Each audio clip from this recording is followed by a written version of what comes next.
The idea that people are outraged that Donald Trump says outrageous things. Where have you been in the past 18 months? I mean, come on. I mean, let's this feigning of outrage. I understand, you know, it's all unique circumstances, but this is who the American public elected.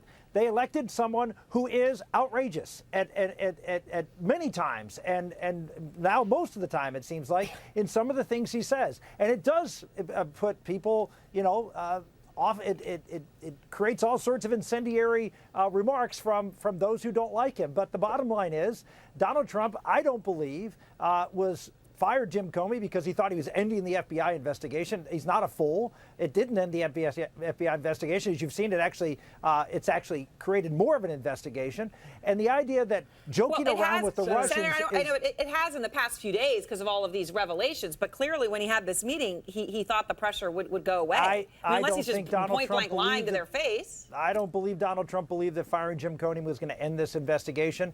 He knew the investigation was going to continue. Senator, he just didn't want Jim Comey running. First of all, what you're saying is that we should not believe a word the president says in public or private because he's a liar. What a great I'm saying that Donald Trump, as you well know, sir, Donald Trump uses hyperbole regularly. I hear and you, can't take a lot of what he says You're using a separate literally. argument as well. You're saying that the American public understands that Donald Trump uses hyperbole/lies all the time, and therefore he shouldn't be held to his word. But if that were true as a constant standard, you would have sung an entirely different tune during the Clinton impeachment hearings. You would have said the American people understand this is part of Bill Clinton's character, and therefore it's not surprising and not serious, but you didn't. So you got to apply the same standards to both sides, and you know you're spinning.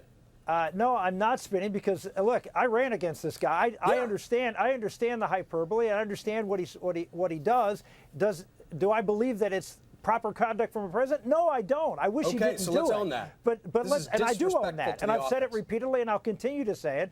But don't you know overreact to a president who's been doing this for 18 months in every conceivable setting you can imagine, under the bus to the Russian foreign minister?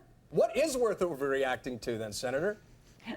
I would say what's worth overreacting to is to show that the President of the United States actually, number one, has tried to obstruct justice, and I don't think there's any evidence of that at this point. And number two, and this is very important, that the whole basis of this investigation, that there was collusion between the Trump campaign and the Russians, there is still no evidence to point to that. And so, to joke about that, in my opinion, would actually be appropriate to do, given what's been made of this.